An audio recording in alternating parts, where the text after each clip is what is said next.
नमस्कार to all. आज जो हम टॉपिक डिस्कस करेंगे हेटेरोन्यूक्लियर स्पेक्ट्रोस्कोपी। तो जैसे हमने proton NMR 1H NMR spectroscopy पढ़ी, 13C एनएमआर स्पेक्ट्रोस्कोपी पढ़ी, क्योंकि वो दोनों न्यूक्लियस क्या थे, magnetically active, they have a spin quantum number of 1/2।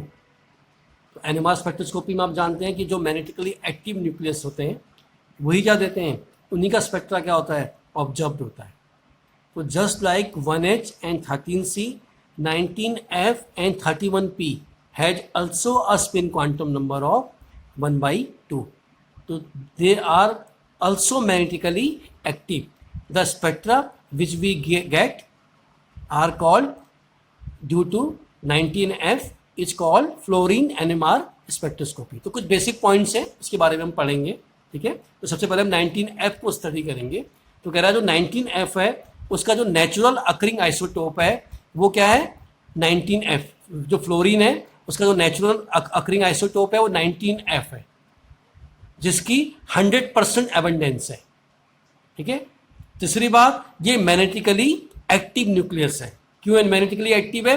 Because it has a spin quantum number of 1/2, ठीक है। Its gyromagnetic ratio is equal to proton. तो जो प्रोटॉन का गायरोमैग्नेटिक रेशो था उसी के आसपास क्या है, इसका भी गायरोमैग्नेटिक रेशो है। किसका? फ्लोरीन का, यानी 19F का। इसलिए ये रिसेम्बलेंस शो करता है, समानता शो करता है किसके साथ, प्रोटॉन के साथ। और जो स्पेक्ट्रा हमको मिलेगा, ठीक है, जब हम 19F न्यूक्लियस को स्टडी करेंगे एनएमआर में, तो उसे बोलेंगे फ्लोरीन मैग्नेटिक स्पेक्ट्रा, ठीक है। उसके बाद द सिग्नल्स और peaks due to 19F absorptions does not see in 1H NMR. अब वो ये कहता है कि जो 19F के कारण जो स्पेक्ट्रा, जो 19F के कारण जो सिग्नल्स आएंगे वो जनरली हमें ऑब्जर्व नहीं होते हैं, किसमें, प्रोटॉन एनएमआर में, ठीक है। क्यों ऐसा होता है? तो कह रहा है क्योंकि जो 19F का एब्जॉर्प्शन होगा वो डिफरेंट मैग्नेटिक फील्ड स्ट्रेंथ में होगा कंपैरिजन टू प्रोटॉन। तो कोई स्पेसिफिक रेडियो फ्रिक्वेंसी यदि हम देंगे तो उसमें जो प्रोटॉन के सिग्नल जहां आ रहे होंगे उसके कंपैरिजन में जो फ्लोरीन के सिग्नल आएंगे वो डिफरेंट मैग्नेटिक फील्ड स्ट्रेंथ में आएंगे। तो ऐसा क्यों होगा, ये आपको पता ही है, क्योंकि फ्लोरीन जो है वो इलेक्ट्रोनेगेटिव एलिमेंट है, ठीक है। तो इस कारण, इसका दूसरा चीज़ ये है कि इसके कारण जो भी इसके कारण जो एब्जॉर्प्शन होगा या इसके कारण जो भी सिग्नल्स आएंगे वो जो एब्जॉर्ब, जो फ्रीक्वेंसी, रेडियो फ्रीक्वेंसी को वो एब्जॉर्ब करेंगे, ठीक है। उसका जो एब्जॉर्प्शन होगा या जो मैग्नेटिक फील्ड स्ट्रेंथ जो यूज होगी वो अलग मैग्नेटिक फील्ड स्ट्रेंथ यूज होगी in comparison to 1H NMR. इसलिए फ्लोरीन के जो सिग्नल्स होंगे, फ्लोरीन का जो पीक्स होंगी वो आपको 1H एनएमआर में शो नहीं होगी। लेकिन ये क्या करते हैं, प्रोटॉन के सिग्नल को लेकिन ये क्या करते हैं, स्प्लिट कर देते हैं। However splitting of proton is observed due to spin coupling between 1H and 19F। लेकिन वो क्या कर रहा है, जो प्रोटॉन के सिग्नल हैं, ठीक है, लेकिन वो ब्रेक हो जाएंगे due to the presence of 19F nucleus. यदि F एटम मौजूद होगा तो उस F एटम के कारण क्या होगा, प्रोटॉन के जो सिग्नल होंगे उनमें स्प्लिटिंग हो जाएगी, ये कह रहा है। लेकिन जो 19F के सिग्नल है वो कह रहा है जनरली आपको ऑब्जर्व नहीं होंगे, किसमें, 1H एनएमआर में, क्योंकि वो डिफरेंट मैग्नेटिक फील्ड स्ट्रेंथ में क्या होंगे, उनका एब्जॉर्प्शन होगा। तो जो एनएमआर का स्केल है प्रोटॉन के लिए 0 से 10, वो कह रहा है वो वहां पे ऑब्जर्व आपको नहीं होंगे, लेकिन प्रोटॉन के सिग्नल जो होंगे वो जरूर स्प्लिट हो जाएंगे, क्योंकि प्रोटॉन और फ्लोरीन के बीच में क्या होगी, कपलिंग होगी, और फ्लोरीन भी मैग्नेटिकली एक्टिव है। तो इसलिए जो फ्लोरीन होगा ये प्रोटॉन को सिग्नल को स्प्लिट कर देगा। किस रूल से? वही रूल N+1 रूल से। अब इस बात को हम समझते हैं इस एग्जाम्पल से। आपको ये एग्जाम्पल दिख रहा है, 1,2 डाइक्लोरो 1,1 डाइफ्लोरो इथेन, ठीक है। तो अगर हम इसमें देखें, अगर आपको पता नहीं होगा कि फ्लोरीन भी जो है वो एनएमआर स्पेक्ट्रा देता है, वो भी मैग्नेटिकली एक्टिव है, और उसके कारण क्या होता है, उसके कारण सिग्नल तो ऑब्जर्व नहीं होते, लेकिन वो क्या करता है, प्रोटॉन के सिग्नल को स्प्लिट कर देता है। तो जनरली आपको क्या लगेगा, इसमें 2 टाइप ऑफ प्रोटॉन है, H, और दोनों चूंकि केमिकली इक्विवेलेंट हैं, क्योंकि दोनों H C से जुड़े हुए हैं, तो आप क्या क्या कहते हैं, ये 2H है, इसके नेबर में कोई कार्बन नहीं है, तो आप कहते हैं 2H के कारण जो सिग्नल आएगा वो सिंगलेट सिग्नल आएगा। ठीक है, तो लेकिन हुआ क्या, सिंगलेट्स यानी एक लाइन का सिग्नल नहीं आया, यहां पे क्या आया, 3 लाइन का सिग्नल आया, जिसको हम बोलते हैं ट्रिपलेट। तो ये ट्रिपलेट क्यों आया, क्योंकि प्रोटॉन और फ्लोरीन एटम के बीच में क्या होगी, कपलिंग, क्योंकि फ्लोरीन का था मैग्नेटिकली एक्टिव। तो जो 2 हाइड्रोजन थे, जो 2 इक्विवेलेंट प्रोटॉन थे, उन 2H के कारण जो सिग्नल था वो स्प्लिट हो गया किस में, 3 में। किस रूल से, N+1 रूल से, क्योंकि नेबर में कितने आइटम है, 2, तो 2+1 यानी प्रोटॉन का सिग्नल स्प्लिट हो गया 3 लाइन के सिग्नल में, और 3 लाइन के सिग्नल को हम बोलते हैं ट्रिपलेट। ये तो आप देखें जो 2H मिला वो आपको ट्रिपलेट मिला। तो ऐसा क्यों हुआ, क्योंकि यहां पे कपलिंग हुई किसके बीच में, प्रोटॉन और फ्लोरीन एटम के बीच में, HF कपलिंग, और वो जो कपलिंग कांस्टेंट कितना दिया है, 12 हर्ट्ज। तो ये एग्जांपल आपको अच्छे समझ में आ गया आएगा। ठीक है, ऐसे कुछ पॉइंट है, coupling between 1H and 19F is strong. तो कह रहा है ये बहुत स्ट्रॉन्ग कपलिंग होती है किसके बीच में, प्रोटॉन और फ्लोरीन एटम के बीच में, in comparison to proton proton. तो प्रोटॉन प्रोटॉन के कंपैरिजन में भी ज़्यादा स्ट्रॉन्ग कपलिंग होती है प्रोटॉन और फ्लोरीन के एटम के बीच में।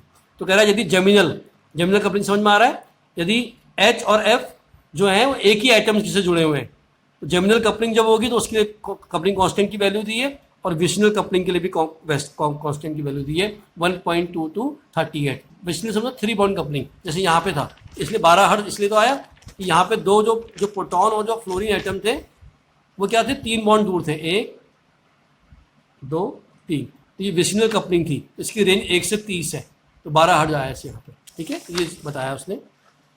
अब ये एग्जाम्पल आपको समझ में आ रहा होगा, CH3COCS2F। ठीक है, इसमें क्या कह रहा है वो आपको, अब देखो जब इसका आपने 1H, अब यहाँ पे हम 1H NMR स्पेक्ट्रा ले रहे हैं, अभी तो हमने 19F NMR स्पेक्ट्रा नहीं लिया है, हम प्रोटॉन NMR स्पेक्ट्रोस्कोपी देख रहे हैं, और उसमें हम ऑब्जर्व कर रहे हैं कि फ्लोरीन एटम का क्या प्रभाव पड़ रहा है प्रोटॉन पे। तो फ्लोरीन एटम क्या कर रहा है, प्रोटॉन के एटम को क्या कर रहा है, स्प्लिट कर रहा है, किस रूल से, N+1 रूल से। और हमने क्या समझा कि जो प्रोटॉन फ्लोरीन एटम की कपलिंग है वो स्ट्रॉन्ग है प्रोटॉन प्रोटॉन से, 2 बातें समझी और इसकी वैल्यू से समझ में आया। ठीक है, तो यहाँ पे हम क्या पढ़ रहे हैं, प्रोटॉन NMR स्पेक्ट्रोस्कोपी पढ़ रहे हैं, और उसमें हम देख रहे हैं कि फ्लोरीन का क्या इफेक्ट है प्रोटॉन्स पे। तो आप देख लीजिए जो 3H के कारण जो आ रहा है, देखो ये 3H, ये 3H के कारण जनरली हम क्या कहते हैं, सिंगलेट आना चाहिए था, अगर हमें फ्लोरीन स्पेक्ट्रोस्कोपी पता नहीं होती। क्यों, क्योंकि इसके नेबर में हाइड्रोजन नहीं है और ये दूर है, तो इतनी दूर में प्रोटॉन प्रोटॉन के बीच में कपलिंग नहीं होती। लेकिन क्योंकि प्रोटॉन और फ्लोरीन एटम कपल करते हैं और वो स्ट्रॉन्ग कपलिंग शो करते हैं, इसलिए ये जो 3H के कारण जो सिग्नल था वो इस F के कारण, इस F से कपल करने के कारण उस 3H का जो सिग्नल था F का, क्योंकि एक आइटम है 1+1 यानी किसमें टूट गया, डबलेट में, और डेल की वैल्यू कितनी आ गई, 2.2, और कपलिंग कांस्टेंट की वैल्यू 4.3, क्योंकि डिस्टेंस ज़्यादा है इसलिए तो कपलिंग कांस्टेंट घट गया। ठीक है, तो ये लॉन्ग रेंज कपलिंग शो करते हैं, कौन, प्रोटॉन फ्लोरीन एटम, ये लॉन्ग रेंज कपलिंग है, क्योंकि यहाँ पे H और ये F के बीच में बहुत सारे बॉन्ड्स हैं। ठीक है, और ऐसे ही जो 2H के कारण सिग्नल आया वो क्या आया, डबलेट, क्योंकि उसके नेबर में एक F था, नेबर या उसके एडजस्टेंट पोजीशन में, तो जेमिनल पॉइंट पे, तो F1+1 यानी 2H का सिग्नल भी कितने में टूट गया, डबलेट में। वैल्यू कितनी आई, 48, क्योंकि ये जेमिनल कपलिंग है, और वैल्यू 4.75, डी सील्डेड क्यों जा रहा है, क्योंकि F है। समझ में आ गया ये। अब यदि हम 19F NMR स्पेक्ट्रोस्कोपी देखें, मतलब हम अगर हम 90F का देख रहे हैं, तो अब हम क्या देख रहे हैं, क्योंकि हाइड्रोजन भी क्या है, मैग्नेटिकली एक्टिव, तो अब हम पढ़ रहे हैं प्रोटॉन का इफेक्ट क्या है फ्लोरीन पे। तो फ्लोरीन का जो सिग्नल था ये पहले टूटेगा 2H के कारण 3 लाइन में, और फिर उन 3 लाइन को, ये जो 3 है, एक एक लाइन को 4 में तोड़ेंगे तो टोटल 12 लाइन का सिग्नल मिलेगा आपको। ठीक है, तो अगर हम प्रोटॉन डीकपल स्पेक्ट्रा पढ़ रहे हैं, माना वो कह रहा है डीकपल मतलब हम क्या करें, प्रोटॉन को इरिडिएट कर दें। अगर हम प्रोटॉन को इरिडिएट कर देंगे मतलब उसको हम क्या करेंगे, फ्रीक्वेंसी ऐसी एक सेकंड फ्रीक्वेंसी देंगे, जिसके कारण क्या होगा, उसके कारण जो सिग्नल आ रहे थे वो रिमूव हो जाएंगे, तो कोई कपलिंग नहीं होगी, एक सिंगल लाइन मिलेगी, नो कपलिंग। अगर ये तो ऐसा स्पेक्ट्रम क्या कहलाता है, प्रोटॉन डीकपल्ड स्पेक्ट्रम, पढ़ा था हमने पहले 13C NMR में भी पढ़ा था। लेकिन अगर प्रोटॉन कपल्ड स्पेक्ट्रा होगा तो क्या होगा, तो आप देखो जो F का सिग्नल था एक, पहले उसको जो 2 हाइड्रोजन है वो तोड़ेंगे 3 लाइन में 2+1 रूल से, 1 2 3, और फिर हर सिग्नल को नेबर में कितने 3, ये तोड़ेगा 4 में, 4 4 4, तो टोटल 12 लाइन का आपको 12 लाइन का सिग्नल मिलेगा। ठीक है, ये कहता है लार्ज, तो ये आपको क्या मिला, ये इसको बोलते हैं ट्रिपलेट क्वार्टेट, पहले 3 लाइन और फिर क्वार्टेट यानी 12 लाइन। तो ये 19F NMR का सिग्नल है। तो जनरली इसने पहले लिखा है कि जो 19F के कारण जो सिग्नल होता है वो 1H NMR में हमको ऑब्जर्व जनरली नहीं होता है। ठीक है, लेकिन ये बताने के लिए कि प्रोटॉन का क्या प्रभाव पड़ता है फ्लोरीन के सिग्नल पे। ठीक है, अब आप ये देख लीजिए जो बात कही गई थी उसका आधार क्या था कि जो 19F केमिकल शिफ्ट है is difficult to predict in organic compounds. बताया था अभी थोड़ी पहले मैंने कि हमने पढ़ा था ना कि जो 1H NMR स्पेक्ट्रम जो होता है प्रोटॉन NMR स्पेक्ट्रम, उसमें जो 19F के जो सिग्नल होते हैं वो हम जनरली हमको ऑब्जर्व नहीं होते हैं। तो उसका कारण वो कह रहा है कि 1% से भी कम ऐसे न्यूक्लियस होंगे फ्लोरीन के जो सील्डेड होंगे। तो अगर इसलिए क्या होगा, सील्डेड नहीं होंगे जनरली, क्या होंगे क्या होंगे, डीसील्डेड होंगे। डीसील्डेड से मतलब क्या होगा कि जो रेंज होगी बहुत ज़्यादा होगी, डेल की वैल्यू बहुत ज़्यादा आएगी, इसलिए आप उसको 1H NMR स्पेक्ट्रम में ऑब्जर्व नहीं कर पाएंगे। इसलिए उनको पुअरली अंडरस्टूड, उनको समझ में आपको क्या होगी, दिक्कत होगी, आप नहीं समझ पाएंगे। क्यों? क्योंकि 1% से भी कम फ्लोरीन का न्यूक्लियस ऐसा होगा जो सील्डेड होगा, अदरवाइज डीसील्डेड होगा। और डीसील्डेड होगा तो वो डीसील्डेड क्या होगा, पी डोमिनेट होगा, मतलब मैक्सिमम डीसेल्डिंग शो करेगा। तो मैक्सिमम डीसेल्डिंग शो करेगा तो आपने तो 0 से 10 की रेंज है, यानी वो स्केल बाहर चले जाएगा, तो आपको NMR स्पेक्ट्रम में वो मिलेगा ही नहीं। और लेकिन उसके लिए आपको रेडियो फ्रिक्वेंसी लेकिन आपको पता है गैरामेंटी रेस हो गई है, रिसेम्बलेंस तो प्रोटॉन से शो कर रहा है लेकिन उसके सिग्नल ऑब्जर्व नहीं होंगे due to predominate paramagnetic signalling. Paramagnetic effect count होगा क्योंकि इलेक्ट्रोनेगेटिव एलिमेंट है, उसके कारण ऐसा है। ऐसे ये देखो, ये एग्जांपल है, ये एग्जांपल मैंने आपको समझा रखा है, CH3CF3, तो 3 हाइड्रोजन ये केमिकली इक्विवेलेंट है और ये 3F भी केमिकली इक्विवेलेंट है। तो इस 3H के कारण एक सिग्नल आएगा और 3F के कारण एक सिग्नल आता। अगर कपलिंग नहीं होती तो 3H के कारण जो सिग्नल आ रहा है, क्योंकि 3F है तो वो 4 लाइन के सिग्नल में टूट जाएगा क्वार्टेट। तो अब इसमें देखो अलग अलग चीज़ें बतानी, इसे समझाने का तरीका है कि अगर हम 1H NMR करें यानी प्रोटॉन NMR स्पेक्ट्रोस्कोपी देखें तो क्या होगा, 3 हाइड्रोजन है तो 3 हाइड्रोजन के कारण एक सिग्नल आता अगर कपलिंग नहीं होती तो। लेकिन यहाँ कपलिंग हो रही है तो 3H के कारण क्या हो रहा है, उसके नेबर में कितने कार्बन है, 3, कितने फ्लोरीन है, F 3, तो सिग्नल टूट गया 3+1 N+1 रूल से 4 लाइन में यानी क्वार्टेट।